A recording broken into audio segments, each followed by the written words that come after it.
আমার সামনে উপস্থিত মুরব্বীবর্গ, এই মাঠের মধ্যে, মাঠের বাইরে উপস্থিত লাখো ভাই বোনেরা, সাংবাদিক ভাইরা, ধানের শীষের ভোটাররা, আসসালামু আলাইকুম। আসসালামু আলাইকুম। আপনারা ভালো আছেন নি?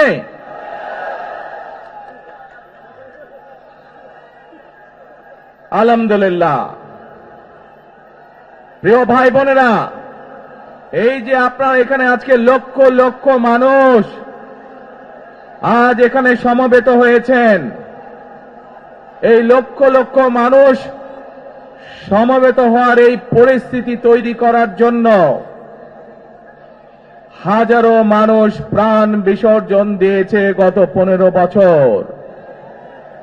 আপনারা আজকে এই যে লক্ষ মানুষ এখানে উপস্থিত হয়েছেন, আপনাদের যে রাজনৈতিক অধিকার প্রতিষ্ঠা করার জন্য, আপনাদের কথা বলার বাক স্বাধীনতার অধিকার, আপনাদের নিরাপত্তা পাবার অধিকার প্রতিষ্ঠিত করার জন্য আজ যে আপনারা এখানে একত্রিত হয়েছেন, এই অধিকার প্রতিষ্ঠিত করতে গিয়ে আমরা আমাদের মাঝে থেকে ইলিয়াস আলীকে হারিয়েছি, আমরা আমাদের মাঝে থেকে জুনায়েদকে হারিয়েছি, আমরা আমাদের মাঝে থেকে দিনারকে হারিয়েছি।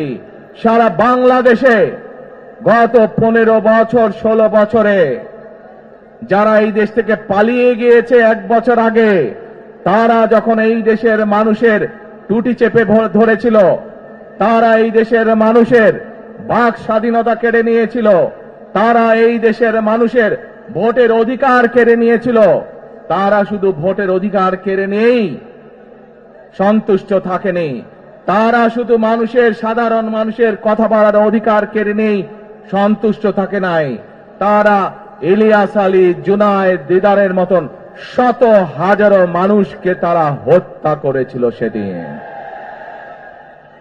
তারা বাংলাদেশের লক্ষ লক্ষ বিএনপি সহ লক্ষ লক্ষ সাধারণ মানুষকে গুম খুনের মামলা দিয়ে জর্জরিত করেছিল।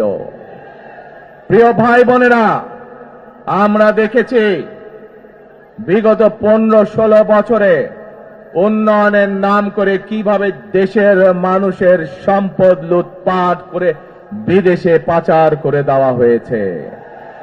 আজকে এই যে ঢাকা থেকে সিলেট বা সিলেট থেকে ঢাকার যে মহাসড়ক, 2005 সালে আমি এসেছিলাম, সুনামগঞ্জে বন্যা হয়েছিল, আমার আসতে লেগেছিল 4.5 ঘন্টার মতন, কিন্তু আজ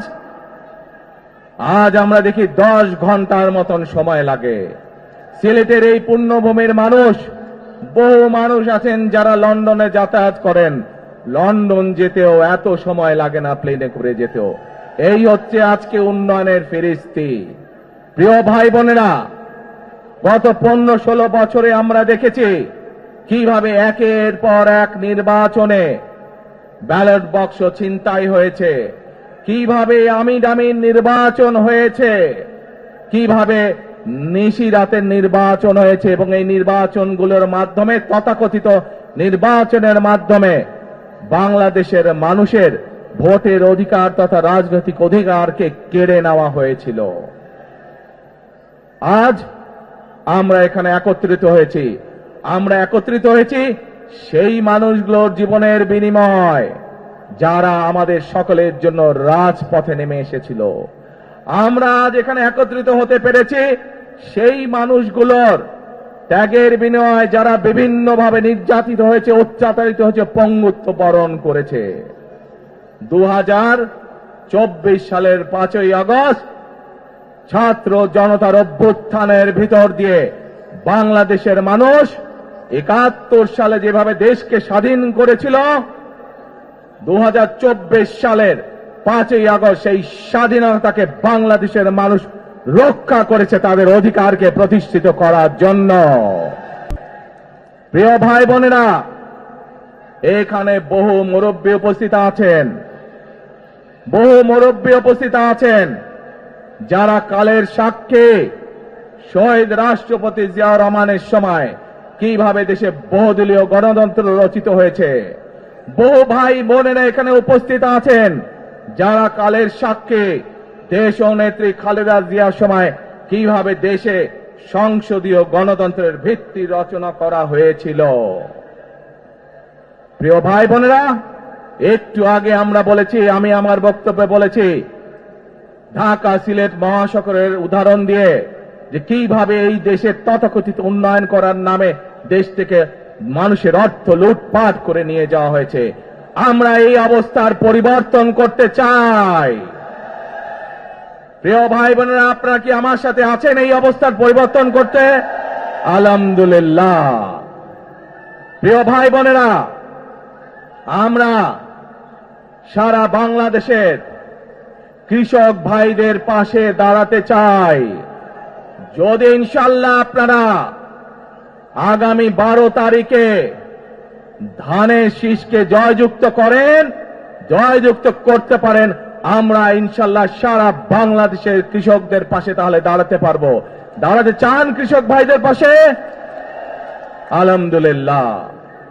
প্রিয় ভাই বোনেরা, আমরা দেখেছি শহীদ রাষ্ট্রপতি জিয়াউর রহমানের সময় কিভাবে খাল খনন করা হয়েছিল সারা বাংলাদেশে, এবং সেই খাল খনন করার মাধ্যমে কৃষকদের সেচ সুবিধা সহ মানুষের পানির সমস্যার সমাধান হয়েছিল। জানেন আপনারা এতে? খাল খনন নিয়ে কে কে জানেন? কে খাল খননের কথা শুনেছেন? এই তো হাজারো মানুষ হাত তুলেছে। প্রিয় ভাই বোনেরা, বিএনপি ইনশাআল্লাহ 12 তারিখের ভোটে নির্বাচিত হলে আমরা আবার খাল খনন কর্মসূচি শুরু করতে চাই। কে সারা দেশে, সিলেটের বালাগঞ্জ সহ সারা দেশে খাল খনন শুরু করতে চাই? কারা কারা খাল খনন করতে চান? আলহামদুলিল্লাহ। আমরা দেশে খাল কাটবো, দেশের নদীতে পানি নিয়ে আসবো, খালে বিলে পানি নিয়ে আসবো। কেন? আপনাদের মনে আছে কয়েক বছর আগে কিভাবে ওই পাশ থেকে পানি ছেড়ে দেওয়া হয়েছিল, সারা সিলেট শহর ভেসে গিয়েছিল বন্যার পানিতে, মনে আছে? সেজন্যই আমরা বলেছি একটি কথা, আমরা দেখেছি গত 15-16 বছর কিভাবে এই দেশকে অন্য দেশের কাছে বন্ধক দিয়ে দেওয়া হয়েছিল। সেজন্যই আমি বলেছি, দিল্লি নয়, পিন্ডি নয়, নয় অন্য কোন দেশ, সবার আগে বাংলাদেশ। প্রিয় ভাই বোনেরা, আমি আরেকটি কথা বলেছিলাম, যখন স্বৈরাচার এই দেশের মানুষের ঘাড়ে চেপে বসেছিল, সেই কথাটা ছিল টেক ব্যাক বাংলাদেশ। মনে আছে? জি, আমরা টেক ব্যাক বাংলাদেশের অর্ধেক পথে, হাফ পথে এসে দাঁড়িয়েছি, অর্ধেক পথে এসে দাঁড়িয়েছি। দেশকে আমরা স্বৈরাচার মুক্ত করেছি, আমরা গণতন্ত্রের প্রতিষ্ঠার যাত্রা শুরু করেছি। এখনো সেই যাত্রা শুরু হয়নি। 12 তারিখে ধানের শীষকে নির্বাচিত করার মাধ্যমে গণতন্ত্রের সেই যাত্রা শুরু হবে। টেক ব্যাক বাংলাদেশ মানে শুধু গণতন্ত্রই রক্ষা নয়, এর সাথে আরো কথা আছে। ওই যে বললাম খাল খনন, ওই যে বললাম কৃষক ভাইদের পাশে দাঁড়ানো, শুধু এখানেই থেমে থাকলে চলবে না। আমাদের দেশের জনসংখ্যার অর্ধেক হচ্ছে মা বোনেরা, অর্থাৎ নারী সমাজ। এই মা বোনদের কাছে আমরা নির্বাচিত, ইনশাআল্লাহ 12 তারিখে ধানের শীষ নির্বাচিত হলে আমরা তাদের কাছে তাদেরকে স্বাবলম্বী করে গড়ে তোলার জন্য, এখানে আপনাদের যাদের সংসার আছে জানেন, স্বামী স্ত্রী দুইজনে মিলে সংসার সুন্দর হয়, যাতে আমাদের মায়েরা আপনাদের পাশে, বোনেরা আপনাদের পাশে থেকে সংসারকে সচ্ছলভাবে গড়ে তুলতে পারেন। আমরা গ্রামে গ্রামে, শহরে শহরে সকল দুস্থ পরিবার যারা আছে, মধ্যবিত্ত, নিম্নবিত্ত সকল পরিবার কাছে ফ্যামিলি কার্ড পৌঁছে দিতে চাই। এই ফ্যামিলি কার্ডের মাধ্যমে আপনার পরিবার, আপনার মা বা আপনার স্ত্রী, আপনার বোনের মাধ্যমে আপনার পরিবার সহযোগিতা পাবে। কিন্তু এই ফ্যামিলি কার্ডকে যদি বাস্তবায়ন করতে হয় তাহলে কি করতে হবে? কি করতে হবে? ধানের শীষকে জয়যুক্ত করতে হবে, পারবেন ইনশাআল্লাহ। প্রিয় ভাই বোনেরা, কৃষক ভাইদেরকে যেমন কৃষি কার্ড দিতে চাই আমরা সহযোগিতা করার জন্য, মা বোনদেরকে দেশনেত্রী খালেদা জিয়া যখন দেশ পরিচালনার দায়িত্বে ছিলেন, মা বোনদেরকে বিনামূল্যে শিক্ষার ব্যবস্থা করে দিয়েছিলেন, মনে আছে? এখানে বহু মা বোন আছে সেই সময় তারা এই সুবিধা পেয়েছিলেন। আপনাদের ঘরে বহু মা বোন আছে যারা সেই সুবিধা পেয়েছিলেন। আজ সেই মা বোনদেরকে আমরা ফ্যামিলি কার্ডের মাধ্যমে খালেদা জিয়ার সরকার শিক্ষার সুযোগ করে দিয়েছিলেন। আপনাদের আগামী দিনের ধানের শীষের সরকার, বিএনপি সরকার, সেই শিক্ষিত মা বোনদেরকে, সকল মা বোনদেরকে অর্থনৈতিকভাবে আমরা স্বাবলম্বী করে গড়ে তুলতে চাই। প্রিয় ভাই বোনেরা, আসেন এবার টেক ব্যাক বাংলাদেশের আরেকটি কাজ বাকি আছে। সেই কাজ হচ্ছে আমাদের দেশের লক্ষ লক্ষ যুবক যুবতী অর্থাৎ তরুণ সমাজের সদস্যরা, যুব সমাজের সদস্যরা, লক্ষ লক্ষ সদস্যরা বেকার হয়ে বসে আছেন, আছে না? এই বেকারদের জন্য আমরা কর্মসংস্থান তৈরি করতে চাই। সিলেটের মানুষ আজান দিচ্ছে, আচ্ছা আজানটা হচ্ছে, আজানটা শেষ হয়ে যাক।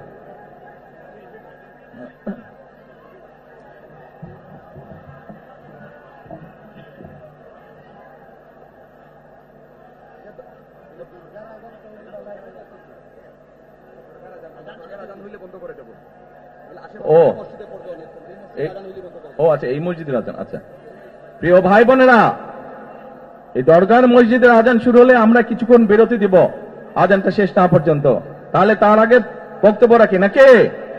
আচ্ছা, এই যে লক্ষ লক্ষ ভাই বোনেরা, সিলেটের মানুষ, অধিকাংশ মানুষ কোথায় যায়? লন্ডনে, তাই না? আরো অন্য অন্য দেশে যায়। কিন্তু এই যে মানুষগুলো যাচ্ছে, এই মানুষগুলোকে আমরা বিভিন্নভাবে ট্রেনিং দিতে চাই।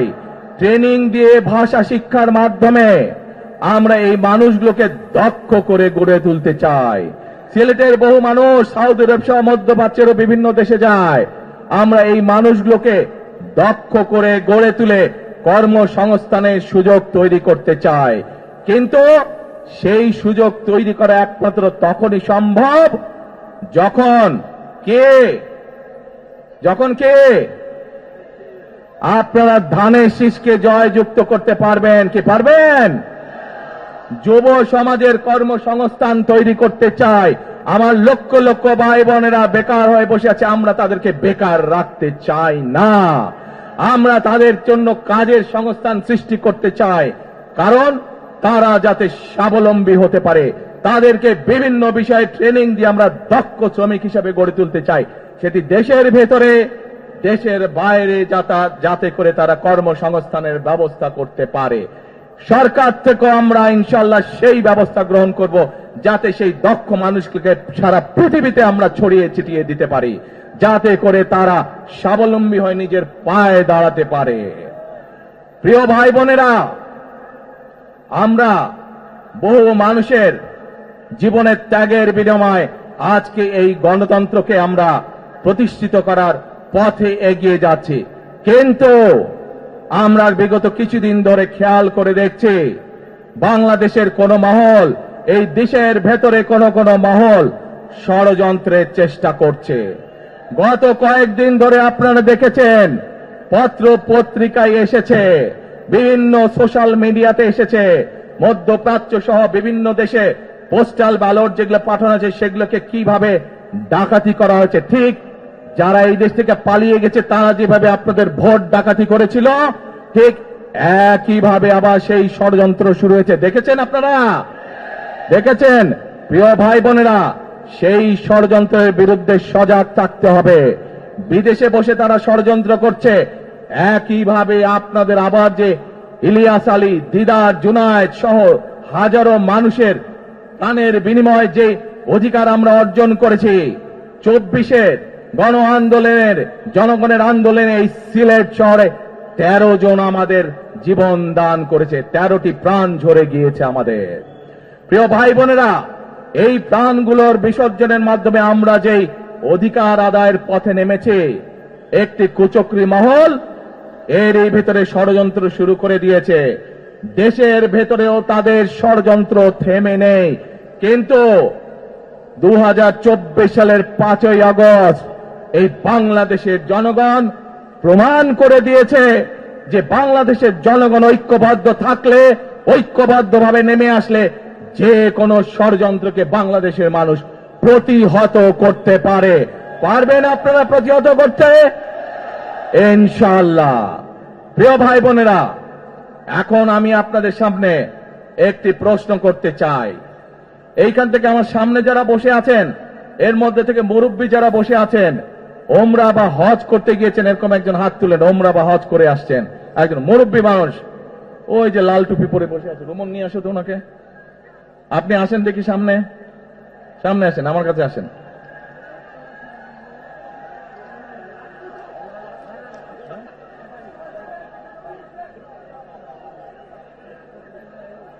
মুঝে চশমা ঝুলছে, চশমা ঝুলছে।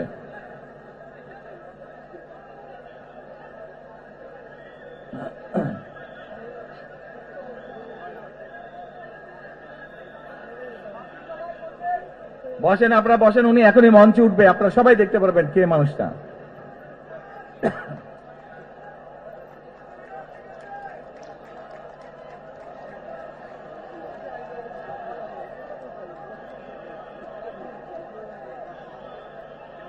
আসেন আসেন, দৌড় দৌড় দৌড় দৌড়, তাড়াতাড়ি, এই আজান দিবে এখন, দৌড় দৌড়, তাড়াতাড়ি তাড়াতাড়ি তাড়াতাড়ি। আচ্ছা, আসসালামু আলাইকুম। কি নাম আপনার? এটিএম হেলাল। ওই এইদিকে বলেন। এটিএম হেলাল। বাড়ি কই? সুনামগঞ্জ। বাড়ি সুনামগঞ্জ। সুনামগঞ্জ কোথায়? শান্তিগঞ্জ। এই সুনামগঞ্জের মানুষ আছে এখানে? এই লোক আপনাদের মানুষ? আচ্ছা, এখন বলেন, কবে গেছিলেন আপনি? হজ না উমরা গেছিলেন? উমরাতে গেছি 16তে, হজে গেছি 17তে। উমরাতে গেছেন 16তে, হজে গেছেন 17। এখন আমাকে বলেন, আপনি তো উমরা হজ করে আসছেন, যে মাইকের সামনে দাঁড়ান, আপনি কাবা শরীফে গেছেন, জি। কাবা শরীফের মালিক কে? আল্লাহ।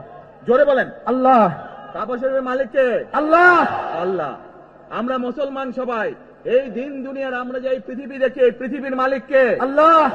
এই সূর্য নক্ষত্র যা দেখি তার মালিক কে? আল্লাহ। বেহেশতের মালিক কে? আল্লাহ। দোজখের মালিক কে? আল্লাহ। আচ্ছা, দাঁড়ান, এবার আপনি বসেন এখানে। আপনারা সকলেই সাক্ষী দিলেন, দোজখের মালিক আল্লাহ, বেহেশতের মালিক আল্লাহ, এই পৃথিবীর মালিক আল্লাহ, কাবার মালিক আল্লাহ। আরে ভাই, যেটার মালিক আল্লাহ সেটা কি অন্য কেউ দেওয়ার ক্ষমতা রাখে? রাখে না। তাহলে কি দাঁড়ালো? নির্বাচনের আগেই একটি দল এই দিব ওই দিব বলছে, টিকিট দিব বলছে না? যেটার মালিক মানুষ না, সেইটার কথা যদি সে বলে, এক শিরকি করা হচ্ছে, হচ্ছে না? যার মালিক আল্লাহ, যার অধিকার শুধু আল্লাহর একমাত্র, সবকিছুর অধিকার উপরে আল্লাহর অধিকার। কাজেই আগেই তো আপনাদেরকে ঠকাচ্ছে, নির্বাচনের ফলে তাহলে কেমন ঠকাবে আপনাদেরকে বোঝে নেবার।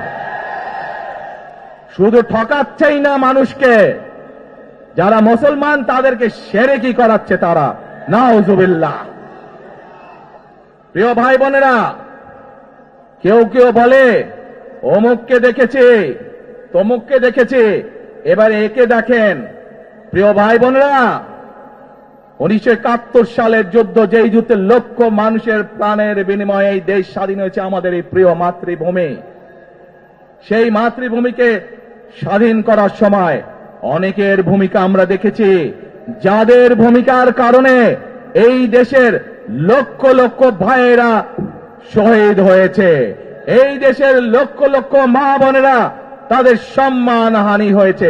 কাজে তাদেরকে তো বাংলাদেশের মানুষের মধ্যে দেখেই নিয়েছে। এখন প্রিয় ভাই বোনেরা, এই কুফরির বিরুদ্ধে, এই হঠকারিতার বিরুদ্ধে, এই মিথ্যার বিরুদ্ধে আমাদেরকে ঐক্যবদ্ধ হতে হবে। আমাদেরকে ওই যে টেক ব্যাক বাংলাদেশে থাকতে হবে। আমরা দেশকে স্বৈরাচার থেকে মুক্ত করেছি, এখন মানুষের অধিকারকে প্রতিষ্ঠিত করতে হবে। শুধু ভোট, শুধু কথা বলার অধিকার প্রতিষ্ঠিত করলে হবে না, মানুষকে স্বাবলম্বী করে নিজের পায়ে গড়ে তোলার ব্যবস্থা করতে হবে। প্রত্যেকটি মানুষ, বাংলাদেশের মানুষ যাতে ঠিকভাবে ভালোভাবে খেয়ে পড়ে বেঁচে থাকতে পারে, প্রত্যেকটি মানুষ যাতে নিরাপদে রাস্তায় চলতে পারে, সেই ব্যবস্থা করতে হবে। সেটাই হচ্ছে টেক ব্যাক বাংলাদেশ। আমরা বিগত 15 বছর দেখেছি, অমুককে বলে এসেছি তমুককে ক্ষমতায় রাখার জন্য, বলেছিল না? সেজন্যই বলেছি, দিল্লি নয়।